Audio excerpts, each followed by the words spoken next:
દાદાના ગુણલા કાશે તેને નિર્જરા સજે થાશે.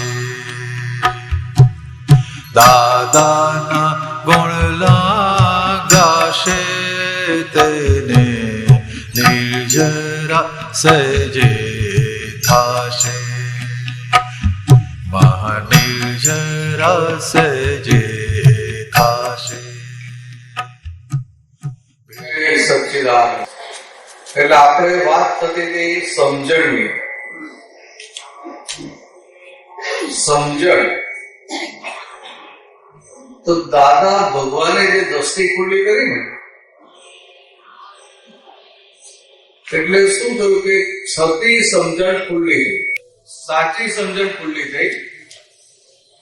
અત્યાર સુધી ઊંધી સમજણ હતી એટલે ઊંધી સમજણને લઈને સંસારમાં ભટકતા હતા. હવે એ જોડે સમજણ છતી થઈ એટલે સમજણ સાચી પ્રાપ્ત થઈ. એટલે જેની પાસે સાચી સમજણ હોય એને સંસારમાં રહેવા છતાં સંસારમાં કોઈની જોડે પ્રોબ્લેમ થાય નહીં. અને તમને સંસારમાં કોઈની જોડે પ્રોબ્લેમ ના થાય એટલે કોઈ તમને લાલ ઝંડી ધરે નહીં. અને જેને લાલ ઝંડી ના મળે એને મોક્ષ માટે લીલી ઝંડી મળે કે ના મળે? આટલી સાદી સીધી વાત છે. તો તમારા ઘરમાં અથડામણ નથી ને? ઘરની વાત ઘરમાં વાત કેમ સિનિયર સિટીઝન આપણે સિનિયર સિટીઝન કોઈ આપણે નહીં ઘરમાં આપણે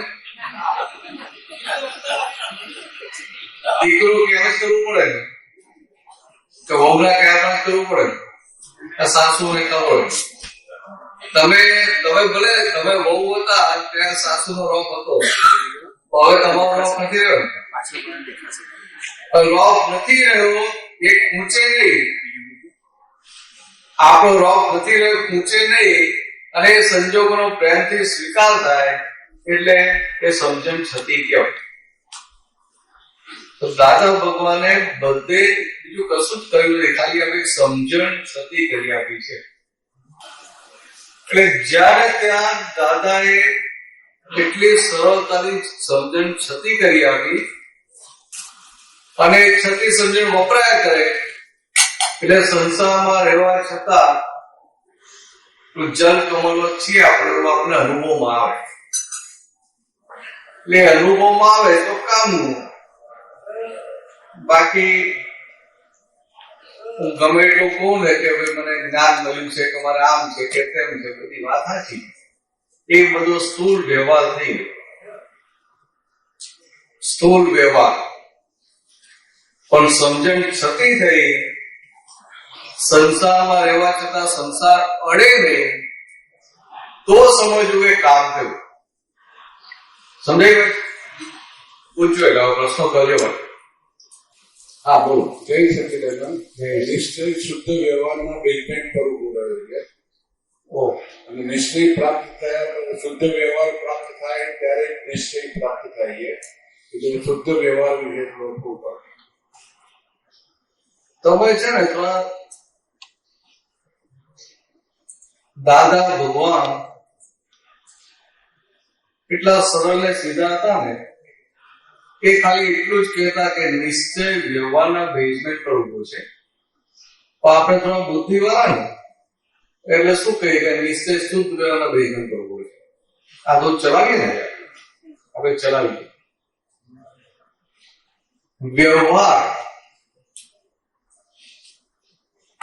વ્યવહારના ભાગ પડે બહુ બધા. કે વ્યવહાર એટલે એમાં શુભાશુભ વ્યવહાર આવે, શુભ વ્યવહાર, અશુભ વ્યવહાર, અને પછી પેલો અશુદ્ધ વ્યવહાર આવી જાય એટલે શુભાશુભ વ્યવહાર. અને બીજી બાજુ આવ્યો શુદ્ધ વ્યવહાર. ને શુદ્ધ વ્યવહારમાં પાછું આગળ આવે છે આદર્શ વ્યવહાર. શુદ્ધ વ્યવહાર તો ખરો પણ આદર્શ તો કે જ્યાં સુધી આ સમજણ સતી ના થઈ હોય ત્યાં સુધી વ્યવહાર કયો હોય કે શુભાશુભ વ્યવહાર હોય, શુભ વ્યવહાર કે અશુભ વ્યવહાર. એટલે કે આપણા મન વચન કે આજે કોઈને દુઃખ થાય છે એ બધો અશુભ વ્યવહાર, અને કોઈને શુભ થયું એ શુભ વ્યવહાર.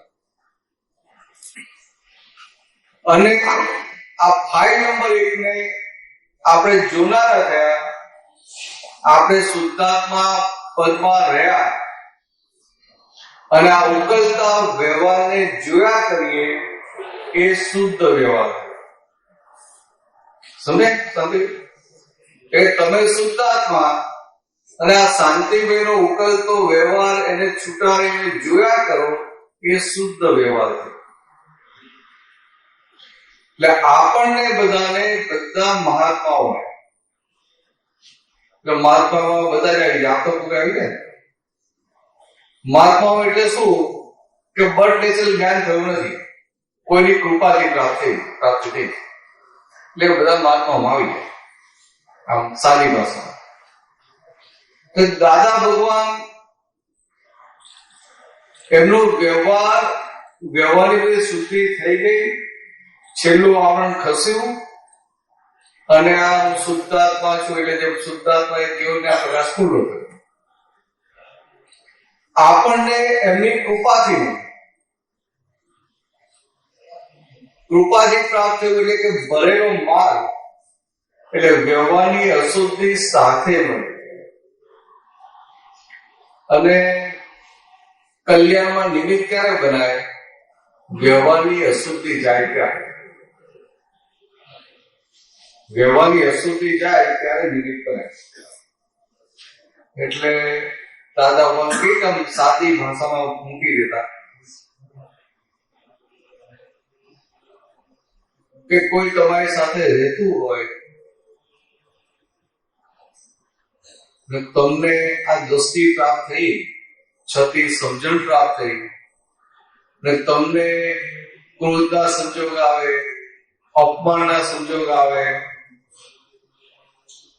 કોઈ પૈસા છેતરીને લઈ ગયો એવા સંજોગ આવે, તો કે આવા બધા સંજોગો આવે અને એ વખતે તમને આવો શુદ્ધાત્માની જાગૃતિ રહે અને એ સંજોગ તમને હલાવે નહીં અથવા એ સંજોગોમાં એ અંદર માનની સમાન અપમાન કે લોભ અહંકાર ઊભું ના થાય. એટલે સામી વ્યક્તિને તરત થાય કે આવા સંજોગોમાં મને તો આવું થઈ જાય છે, હું આવી ગયો છું, ડિસ્ટર્બ થઈ ગયો છું અને આ તો એકદમ પાણી ઠંડા પાણી કે બધું પેટનું પાણી હાલતું નથી. એટલે એને શું વિચાર આવે? મને પણ આવનાર જેવું થઈ જાય તો સારું. તો કે આવી રીતે કલ્યાણ થાય. કલ્યાણ કરવાથી નથી થતું, કલ્યાણ મૂર્તિ થવું પડે, કલ્યાણ સ્વરૂપ થવું પડે અને કલ્યાણ સ્વરૂપ વ્યવહારની અશુદ્ધિઓ જાય. ભલે ભરેલો માલ છે, ના નથી પાડતા, કે વ્યવહારની અશુદ્ધિઓ જાય ને ત્યારે કલ્યાણમાં નિમિત્ત બનાય. એટલે પછી દાદાએ કહ્યું કે તમે બધા જ્ઞાની છો, આ ભરેલો માલ છે ને કચરો છે ને એટલે બહાર જઈને ભૂલતા નહીં. તો બહાર એટલો 5 પ્રશ્ન કરશે જવાબ આપતા નહીં આવડે, એના કદાચ આપણે ભૂલવું નહીં. એટલે નિશ્ચય કઈને થઈ જાય પછી વ્યવહારની અશુદ્ધિ બાકી. એટલે આ આપણો શુદ્ધ વ્યવહાર ખરો,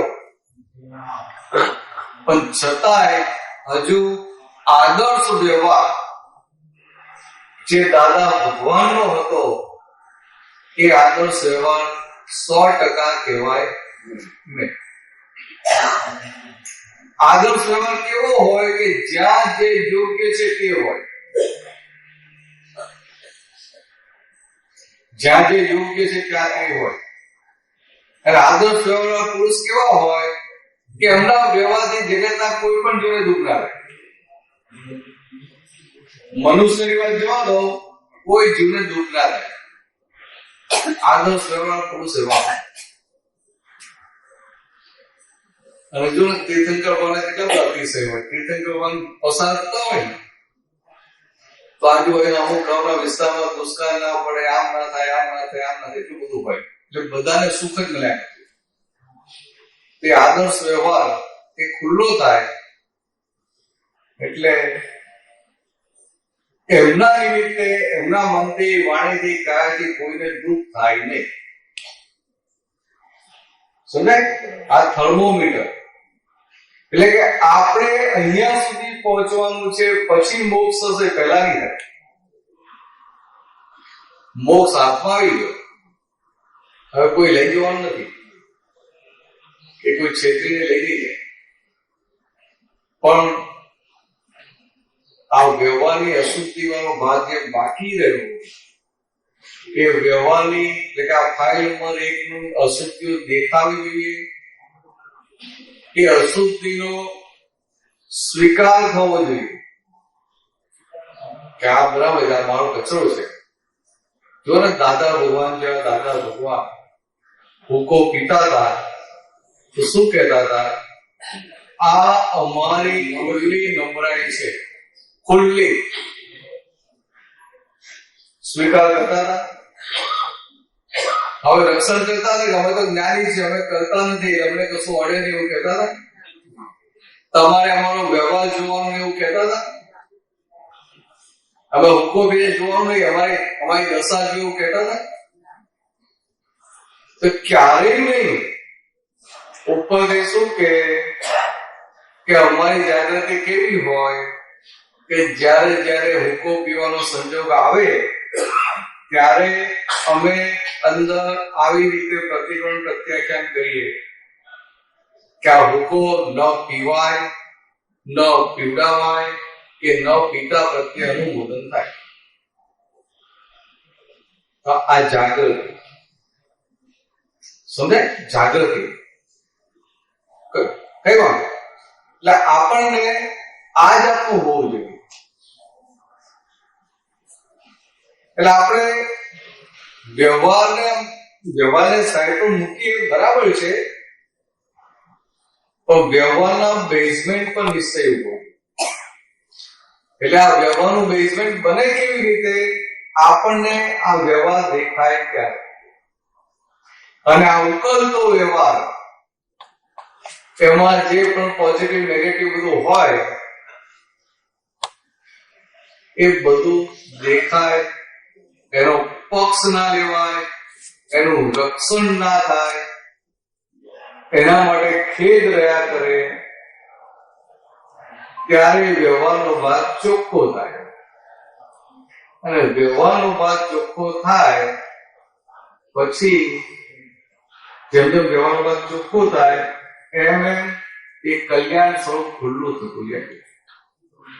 પણ જ્યાં સુધી એ વ્યવહારના ભાગમાં આપણને કોઈ ને કોઈ જાતની બીક પડેલી છે અને બીક દેખાતી નથી, પાછા આપણે શું કહીએ? ના, પણ વ્યવહારમાં તો જોઈએ ને, પાછું કહીએ કે આ તો મને નથી, આ તો ફાઇલ નંબર 1 નું છે, આ તો ભરેલો માલ છે. સમજે? કોઈને ટીવીની સિરિયલો હોય એમ તો શું કે ને હું તો શુદ્ધાત્મા, આ તો ભરેલો માલ છે. એટલે ભાઈ તું કહે છે ભરેલો માલ, વાત 100% સાચી છે, પણ ભરેલા માલ તને દેખાય છે ખરો? ભરેલો માલ હોય તો કચરો હોય એટલે કચરો જ કહેવાય ને. ભરેલો માલ હોય તો અંદર ખૂંચે છે, તે ખૂંચવાની વાત તો બાજુ રહી, ઉપરથી રક્ષણ થઈ જાય, ત્યાં તો ભરેલો માલ છે. એટલે આવી રીતે માર ખાતા રહીએ, અને માર ખાતા રહીએ એટલે વ્યવહારનું બેઝમેન્ટ બને નહીં. સમજાઈ ગયું? સારો પ્રશ્ન કર્યો. ચાલો અગાઉ કોઈ પ્રશ્ન કરે તો 5 મિનિટ વાત થઈ જાય, ને તો ભાઈ સમય કરવો પડે. જય સચિદાનંદ. હા, બોલો. આપણે ભરેલો માલ જે કર્યો ને, અને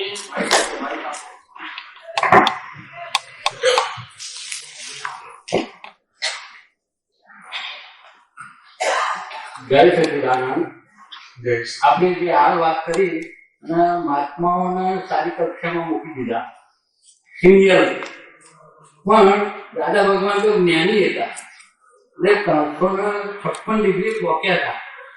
પણ અમે મહાત્માઓ હજી કેટલા પહોંચ્યા એ કેવી રીતે પુષ્ટ થાય? અને અમારું જ્ઞાન અમારા પોતાને કેટલા પગે જાગૃત કરવાનું કે એનું કોઈ થર્મોમીટર હોય? જો થર્મોમીટર તો બધા હોય, થર્મોમીટર બધા આપેલા છે. તે થર્મોમીટર વાપરવા કોને પડે? તમારે જાતે વાપરવું પડે. પેલું બહારનું થર્મોમીટર હોય ને, ડોક્ટર કે નર્સ કે આપણે જાતે જણાવ જોઈ લે કે ભાઈ કેટલો તાવ આવે છે, થર્મોમીટર મૂકી જોઈ લે. પણ આ જે આપણને જે થર્મોમીટર આપે છે આપણે જાતે વાપરવાના છે. હવે મોટા મોટું થર્મોમીટર કેવું આપ્યું? તો કે આ ડિગ્રી વધી ખબર કેવી રીતે પડે? તો દાદા ભગવાનને જે વાત કરેલી આપણે તો સામાન્ય ભાવે લઈ લઈએ, પણ ખબર પડે કે આ શું દશા છે ને શું જાગૃતિ.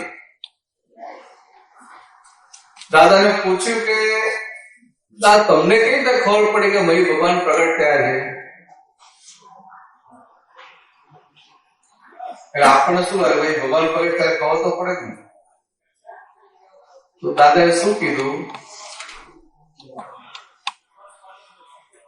કે અમને 1958 સુરતના રેલવે સ્ટેશન પર 3 નંબરનું પ્લેટફોર્મ છેલ્લો બાકડો સાંજના સમયે એ જેવા સંજોગો ભેગા થયા અને માયલા ભગવાન પ્રગટ થયા.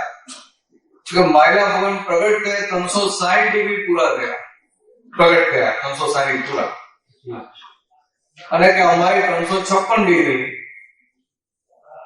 તો કે અમારી 4 ડિગ્રી બાકી રહી. એટલે એટલું કાચું પડ્યું ને 4 ડિગ્રી જેટલું.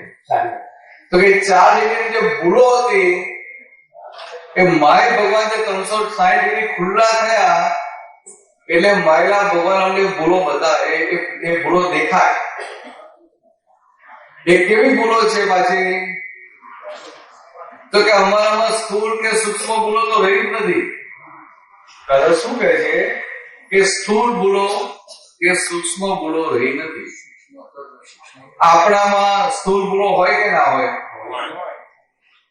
સ્થૂળ ભૂલ એટલે કોને કહેવાય? કે આપણે બે જોડે રહીએ, 2 કલાક સાથે રહીએ, તો તમે મારી ભૂલ શોધી કાઢો, એ ભાઈ સ્થૂળ ભૂલો કહેવાય ના કહેવાય? એ સ્થૂળ ભૂલો કહેવાય.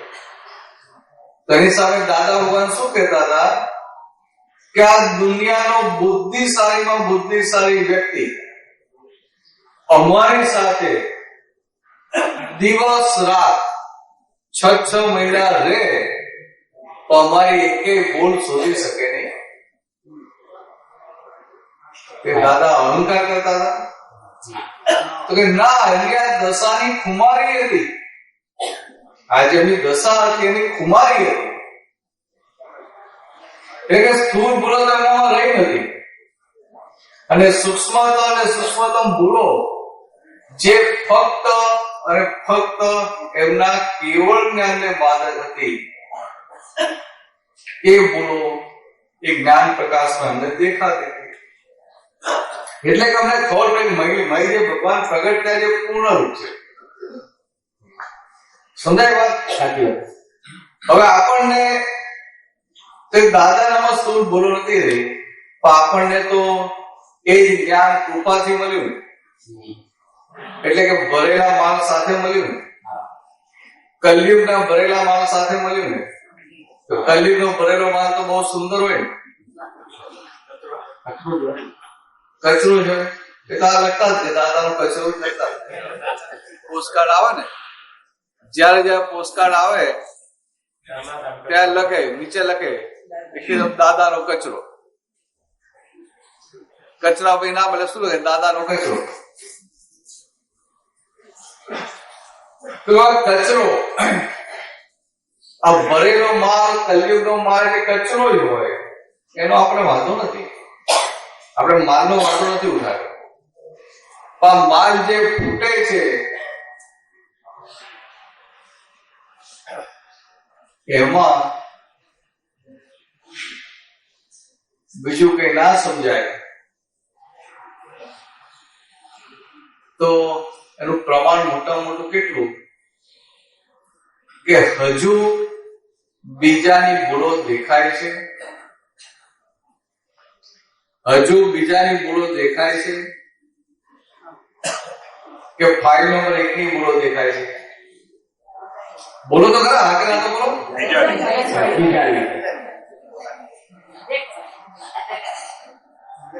તો કે હજુ આ દ્રષ્ટિ મળ્યા પછી હજુ બીજાની ભૂલો દેખાય છે? તો કે આ દેખાય છે. તો કે આ બીજાની ભૂલો દેખાય એટલે આપણું થર્મોમીટર ખબર પડી ગઈ ને કે આપણે કઈ દશાએ પહોંચાય છે. પણ કેટલા ડિગ્રી પહોંચાય તો આપણે ના જાણવાનું, કેટલા પહોંચાય તો ના જાણવાનું. ડિગ્રીની વાત છોડો, હવે તાવ ઉપયોગ નહીં એટલું તો જાણો પેલા. હા, એટલી બી વાત નહીં. ડિગ્રીનું શું કામ છે? હવે એ તો દાદા ડિગ્રીઓ કહેલી જ છે, ખાલી આમ સાંભળીને તો બધા આપણે આટલી ડિગ્રી તો થઈ ગઈ, હવે આટલી જ બાકી. પણ એવું નહીં, હવે જે બાકી ડિગ્રી છે વધારશે ક્યારે? બાકીની ડિગ્રીઓ પૂરી ક્યારે થશે? કે તમારી સાથે કોઈ પણ વ્યક્તિ, ઘરની વ્યક્તિ, બહારની વ્યક્તિ ગમે તેવો વ્યવહાર કરે, રમીશ વ્યવહાર કરે, છતાંય તમને કોઈની ભૂલ ના દેખાય તો સમજવું કે તમારી ડિગ્રીઓ વધી રહી છે. અને બીજાની ભૂલો દેખાય તો સમજવું કે હજી તો ઘણી ડિગ્રીઓ બાકી, ઘણા પગથિયાં ચડવાના બાકી. આવું સાદું રાખવું આપણે. હું તમને કહું કે દાને 356 ને તમારે 340, તો તમને શું ફાયદો થાય? 50 ગણિત બાકી. તમે એવું કે 340, હવે તો 340 તો થઈ ગઈ ને, હવે તો ખાલી 55 16 જ બાકી રહી ને, કેવું થશે? પણ આ રીતે જુઓ, ભૂલો દેખાય છે અને કેટલું મોટું છે. એક બાજુ તમને બાંધ ભેગું શુદ્ધાત્મા, એટલે તમે એક બાજુ કહો કે આખું જગત નિર્દોષ છે, હો કે ના કહો? દેખાય ને, અનુભવ આખું જગત નિર્દોષ છે. આજે ફાઇલો માટે આવ્યા નથી. હા, પણ ઘરમાં હશે ને જયારે છોકરાઓ બધા હોય ને, એની ભૂલો દેખાય ના દેખાય કે નિર્દોષ દેખાય? હા, એટલે જ્ઞાન છે કે આખું જગત નિર્દોષ છે, બરાબર? તો ભરેલો માલ કેવો ફૂટે છે કે જ્યાં ત્યાં દોષિત દેખાય છે. તે ભરેલો માલ દેખાય એટલે મને હજી બીજાની ભૂલો દેખાય છે એવું દેખાય. એટલે કે ફોકસ બહાર હતું, બીજાની ભૂલો દેખાતી હતી, એ ફોકસ પોતાના ઉપર જાય તો હજી તો મને બીજાની ભૂલ દેખાય છે, તો પછી ડિગ્રી વધે, તો ડિગ્રી વધે.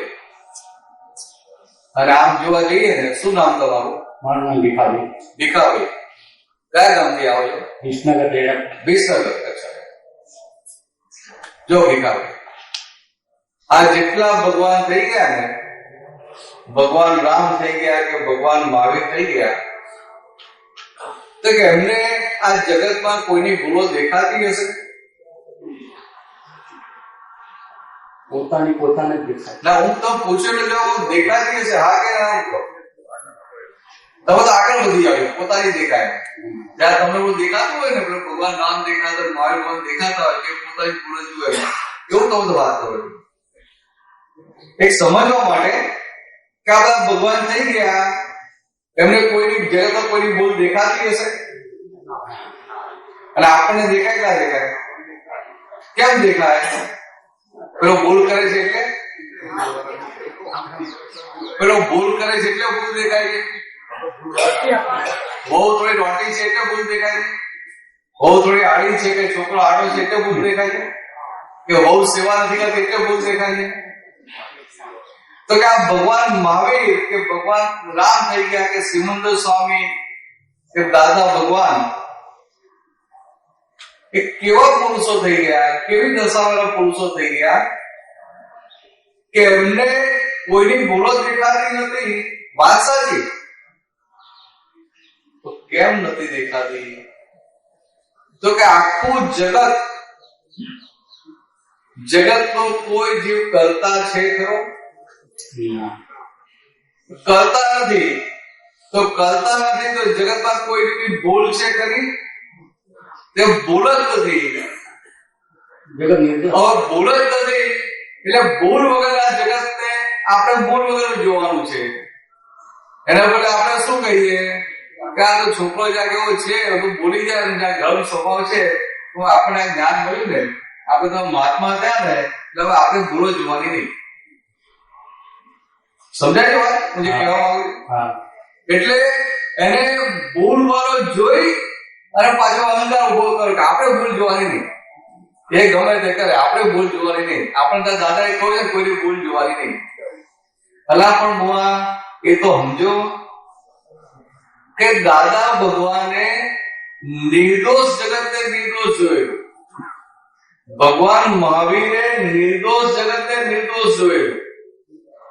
દોષિત જગતને નિર્દોષ નથી જોયું. એમને ક્યારે જગત દોષિત દેખાયું જ નથી. નિર્દોષ જગતને નિર્દોષ જોયું એટલે કે જેમ છે તેમ જોયું છે.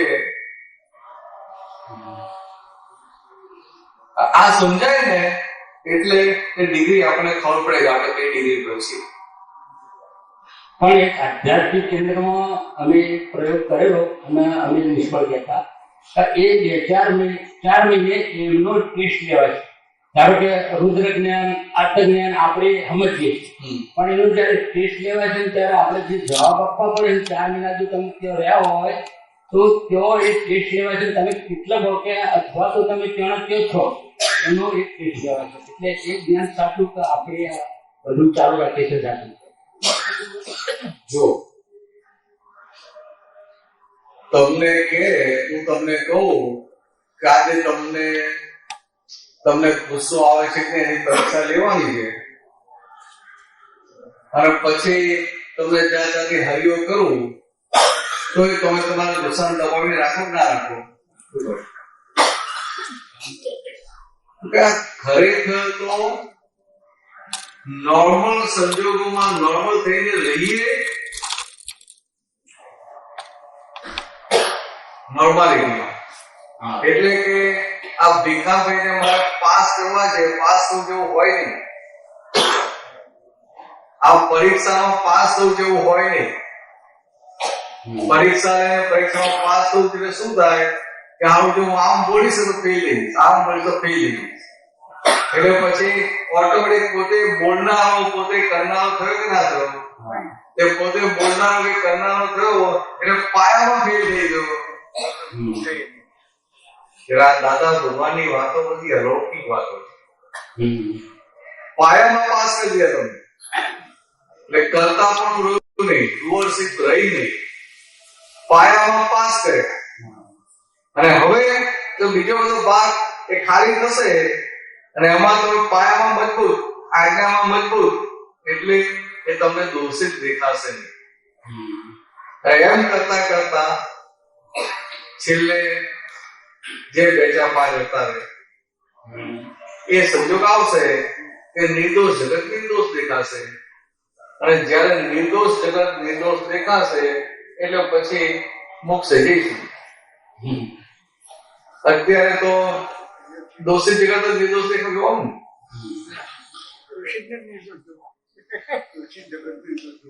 તો વિચારો ખરા દાદા ભગવાન કેવી અદભુત દશા. તો વિચારો અમે જેમ છે તેમ જોઈએ છીએ કે આ નિર્દોષ જગતને નિર્દોષ છે. અને આપણને થાય કે હું છોકરો તો હામું બોલી ગયો ને કે આપણે એનો દોષ ગયો તારે કહ્યું ને આપણે કોઈ ભૂલ કરવાની નહીં. એટલે અંદર કાને એ ભૂલ વાળો છે એવું સમજાય છે અને પછી પોતે મોટો અહંકારી એને માફ કરનાર એનો દોષ જોવાનો નહીં. એટલે આમ જ્યારે ત્યાં એ જાગૃતિ કાચી પડે એટલે અહંકારનું નર્ચરિંગ થાય ને, અહંકારનું પાણી છંટાય. એટલે આ વસ્તુ ધ્યાનમાં રાખવાની. દાદા જે આપણે વિજ્ઞાન આપ્યું છે ને, અદભુત વિજ્ઞાન આપ્યું. સાચી વાત. એમાં એનો પ્રયોગ અમે એક વખત કર્યો હતો. હમણાં આપણે આપતા પ્રશ્ન પૂછ્યો હતો કારણ કે કેળવપુર જઈએ છે ને એટલે આપણને એવો વિચાર આવે છે કે દાદાની આ જે જગ્યા છે ને ત્યાં તમે જે માગો એ તમને મળશે. અને મારે તો ભૂલ નતું થવાનું પણ પછી માગી 2 મિનિટ મેં મૌન રહી. દાદા તમે બધાને આપો છો કે અહીં બધા જે માગે એને મળે છે, તો પછી મને કંઈક આપો ને 20 તારીખે આપણે કેળવપુરમાં. હવે મેં કહેતો મારા અંદરથી એવો ભાસ થયો કે તું 14 ભવનનો નાથ શું માગવા આવ્યો ભાઈ? તારે માગવાનું હોય એટલે આવી વાત અંદરથી ઊભી થઈ. એટલે જો માગતા સાથે મળી ગયું, માગતાની સાથે મળી ગયું ને. પણ આવો ડેલી પાછો જવાબ માગ્યો. અહીંયા કેળવપુર તો કામરેજમાં પેલા સિમંદર સ્વામીના મંદિર આગળ અમારું સત્સંગ હતો એ વખત મેં પ્રશ્ન પૂછ્યો કે આવો ભાસ થયો તો પછી મને તરત આપતા પુત્રે કહ્યું કે તમારું નામ શું છે? ભીખાભાઈ. તો તમે જો ભીખાભાઈ હોય ને તો તમને કોઈ ના મળે. આ તો આત્મા અને આત્માનું સ્વરૂપ જો પ્રગટ થાય અને તમે નામધારી નીકળી જાઓ તો આપણે તમારો સાચો પડે. આવી વાત મારે થઈ સાચી પડી. પણ જો હું તો સાદું સીધું કહું તમને કે તમે ત્યાં માગ્યું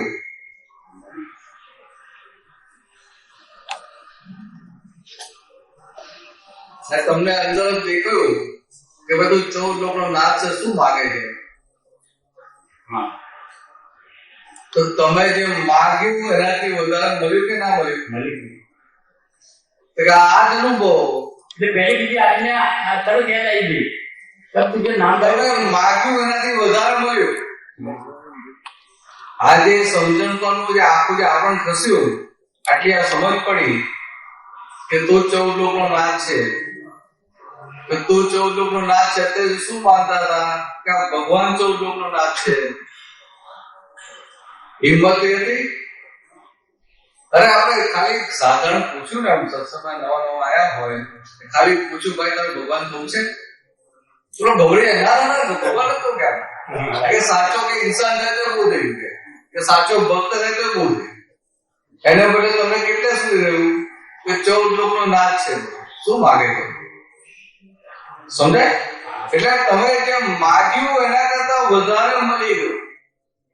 એટલે કવિના જે દાદા માટે લખ્યું છે, અમે ધરી ચમચી, અમે ધરી ચમચી, તમે લીધો સાગર. કહું પછી કોઈ બેઠો છે તું બોલે ભાઈ.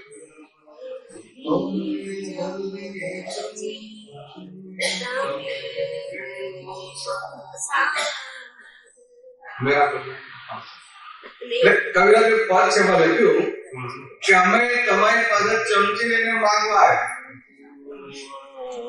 તમે શું કર્યું કે આખો સાગર રેડી દીધો. અમે આટલું માંગવા તમે બધું આપી દીધું. તો આ એ જ અનુભવ તમને થયો કે ના થયો? તમે કઈક માંગવા ગયા અને મન અંદર શું જાગૃતિ ઉભી થઈ કે તું 14 લોકોનો નાથ છે. તો તમે માગવા ગયા અને આપણે બધું જ મળી ગયું.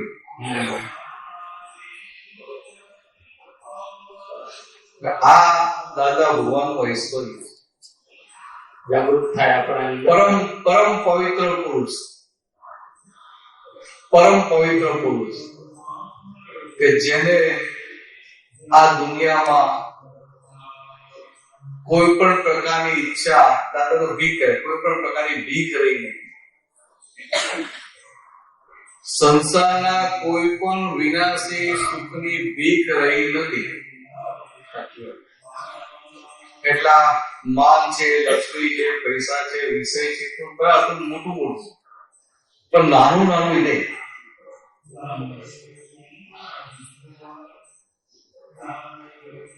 એવું એ ના હોય કે મારું આવું ધ્યાન રાખે, આમ કરે, આમ કરે, કશું જ નહીં. ગજબની જે પવિત્રતા એના આધારે તો જ્ઞાન ખોટું થયું. એટલે પછી દાદા ભગવાન શું કહેતા હતા કે 1958 જયારે ભાઈ દાદા ભગવાન પ્રગટ થયા, એમની તળપદી ભાષામાં લાઈટલી આવું કહેવાય કે ભાઈ દાદા ભગવાન પ્રગટ થયા, તમે ભગવાનને કહી દીધું કે ભગવાન અહીંયા શું કામ પ્રગટ થાવ છો? દુનિયામાં બહુ બધા માણસ, જાઓ ને બીજે. હવે તમે વિચારો, તમે કલ્પના પણ કરી શકો કે માયલા ભગવાન પ્રગટ થતા તમે કહી શકો બીજે તો જાઓ, એટલે ફટાકામાં બીજે જતા રહેશે તો ફટાકામાં બીજે જતા રહેશે તો રહી જશે. આપણે લક્ષ્મી ચાંદલો કરવાની મોડું ધોવા જેવું થઈ ગયું. તો જુઓ એ જે પ્યોરિટી હતી એટલે હું બોલી શક્યા કે તમે બીજે જાઓ તો પાછા એટલા લોભથી કહે છે, અહંકાર નહીં, લોભથી કુમારી કે ભગવાને શું કહ્યું કે આ કલયુગમાં આટલી પવિત્ર જગ્યા અમને મળવી જોઈએ ને. પવિત્રતા, પ્યોરિટી ખુલ્લી થયેલી ત્યારે માયલા ભગવાન ખુલ્લા થયા. બરાબર? તમને કૃપાથી માયલા ભગવાન ખુલ્લા થયા, તો બાકીની ડિગ્રીઓ પૂરી ક્યારે થશે? જેમ જેમ પ્યોરિટી આવતી હશે તેમ. સમજાય? હવે આપણું લક્ષ્ય પ્યોરિટી તરફ ના હોય. ભાઈ તમે કહો તો આમ કરું છું, આમ કરું છું, આમ કરું છું, એ શું કામ? તો આ જે કઈ પણ સાધનો છે એ પ્યોરિટી માટેના છે. પ્યોરિટી માટેના છે કે નહીં? પછી બોલો કે જે સાધનો છે, આપણા ત્રિમંત્રો છે, નમસ્કાર વિધિ છે, નવ કર્મો છે, આ જ્ઞાન વિધિ, જ્ઞાનની નિશ્ચય શ્રવણ વિધિ છે, કીર્તન ભક્તિ છે, બધું પ્યોરિટી માટે છે કે નહીં? આપતવાણી કે આપતો સૂત્ર કે અક્રમ વિજ્ઞાન વાંચીએ પણ પ્યોરિટી માટે છે કે નહીં? તો કે જેમ જેમ વાંચીએ એમ આપણે દાદાની દશા સમજાય કે આ દાદા આવા કેવા હતા, તો પછી એ દાદાની પ્યોરિટી દેખાય તો પોતાની ઇમ્પ્યોરિટી દેખાય. સમજાય? દાદા ભગવાનની પ્યોરિટી દેખાય તો પોતાની ઇમ્પ્યોરિટી દેખાય. અને ઇમ્પ્યોરિટી દેખાય તો અંદર નક્કી થાય ના કચરો કાઢો, તો પછી પ્યોર થતું જાય. સમજી વાત? એટલે આ તમને કેલનપુર જે માગ્યું હોય, કેલનપુરની જગ્યા બહુ અદભુત જગ્યા કહેવાય. દાદા ભગવાનની પોતાની જમીન, એમની જ જમીન તો એમની સમાધિ બની.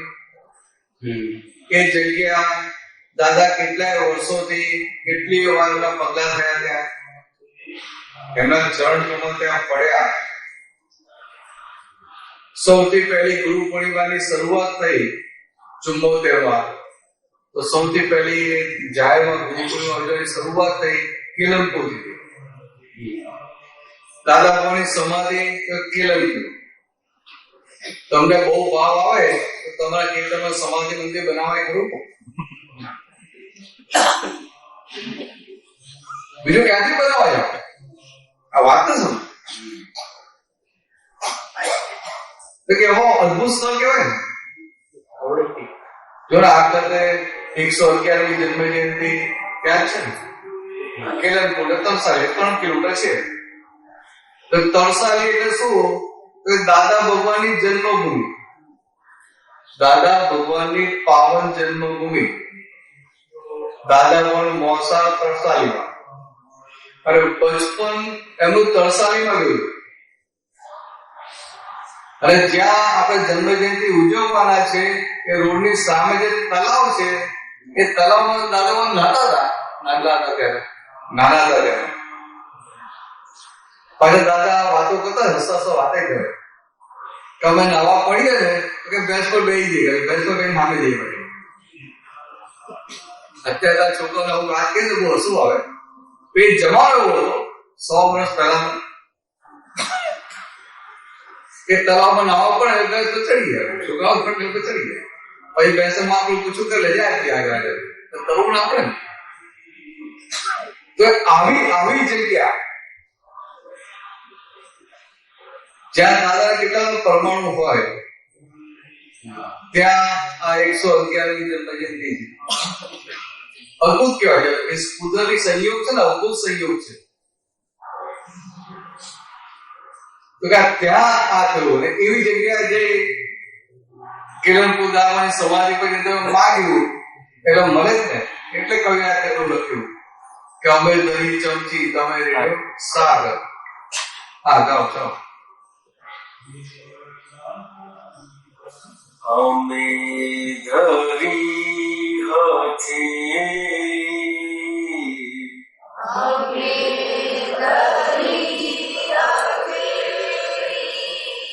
તમે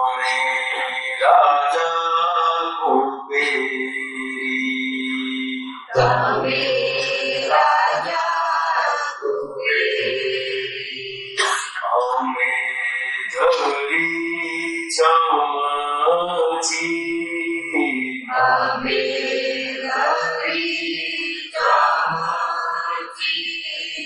તમે રેડ્યો સાગર.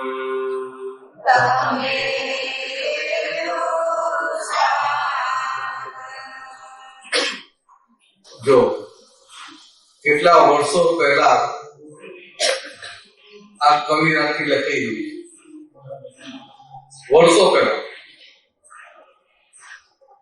કે અમે દરી હથે અમે માગવા માટે હાથ ધર્યો તો તમે તો પેલા કુબેર ભંડારી કહેવાય ને કે તમે તો આખો કુબેરનો ખજાનો આપી દીધો.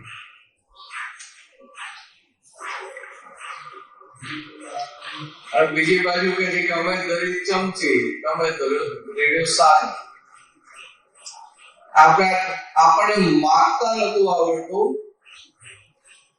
એટલે આવા ગજબના પુરુષ પાસે જઈ અને આવી સંસારી વસ્તુઓ માગતા હતા. ચમચી જો પાણી માંગતા હતા એમને આખો સાગર આપી. એટલે પછી કઈ આપણું લખે છે ને અમને માગતા ન આવડ્યું માટે મોક્ષ દીધું. એટલે આપણે આ બહુ ચલાવવાનું નહીં, આવું સીધે સીધું અમને તમને માગતા આવડે નહીં, આ મોક્ષ થયો આપણી વાર્તા પૂરી થઈ જાય. પછી આ સામાયિક પ્રતિક્રમણ ને સત્સંગમાં આવું ને શિબિરમાં આવું ને લફડાટ નહીં. મોક્ષે ક્યારે જવાય? ત્યાં બધાને ગ્રીન સિગ્નલ મળે ત્યારે, બધાને લીલી ઝંડી મળે ત્યારે. તો કે મોટા મોટા લાલ સિગ્નલ ક્યાંથી મળતા હોય? ઘરમાંથી. એટલે આ ઘરમાંથી ગ્રીન સિગ્નલ મળવા મળે તો મોક્ષે જતા રહે. બહાર ક્યાં જવાની જરૂર છે? કોઈ જરૂર નથી. વિકાભાઈ સમજે તો ફરી આવતા નહીં હોય.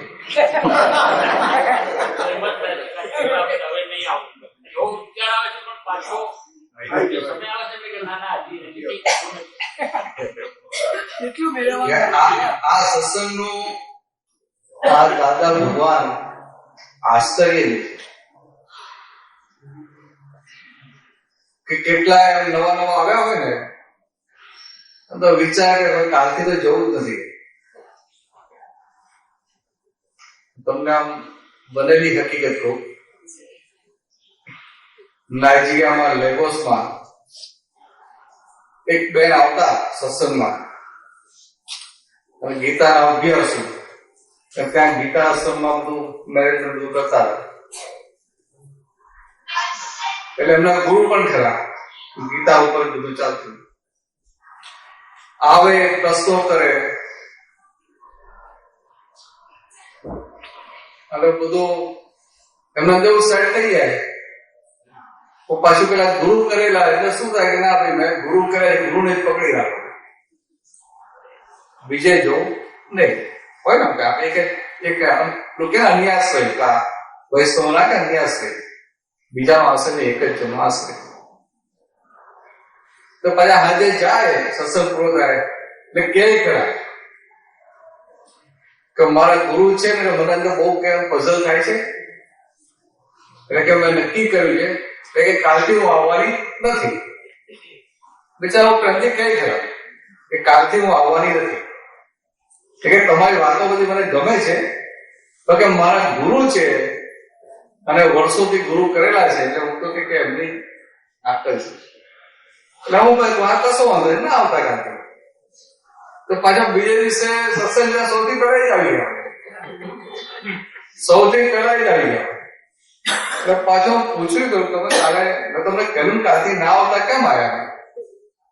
તો મારી આજ્ઞામાં તમે રહેતા નથી. સારું છે, તમારા ગુરુની આજ્ઞામાં રહેવું. તે શું કે મેં નક્કી કરેલું કે ખરે આવવું જ નથી આવતીકાલથી. કારણ કે આમ 5:30 6 વાગ્યાનો ટાઈમ હોય સત્સંગનો, 5:30 થાય ને એટલે કે મારાથી રહેવાય નહીં. અને કે મારી ઈચ્છા ના હોય તો ખેંચીને આવી જવાય.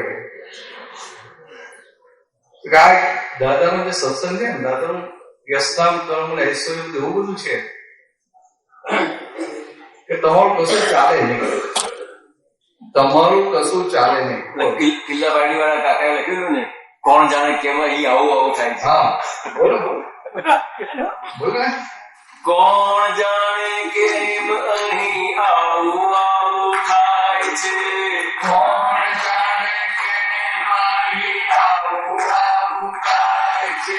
કોણ જાણે કેમ અહીં આવું થાય છે. કોણ જાણે કેમ અહીં આવું થાય છે. દાદાજીના ચરણે સૌનો વેલો વાર થાય છે. દાદાજીના ચરણે સૌનો વેલો વાર થાય છે. આ તો બધા મહાત્માઓનો અનુભવ છે કે દાદા ભગવાન હતા ને, સવારે ઉઠે એને બીજો વિચાર ના આવે. ઉઠીને એવું થાય કે આ દાદા પાસે પહોંચી, તો દાદા પાસે આવી જાય. પછી બેસે 2-3 કલાક. હવે એને ઓફિસ જવાનો ટાઈમ થાય, દાદા પાસે આવે ને બેસે એટલે ભૂલી જાય. એને યાદ ના આવે કે મારે ઓફિસ જવાનું. તે પાછો ટાઈમ થાય કે ભાઈ તારે જવાનું નથી કે ચાલ તો વિધિ કરી લે, ચાલ તું જા, તો ટાઈમ થઈ ગયો.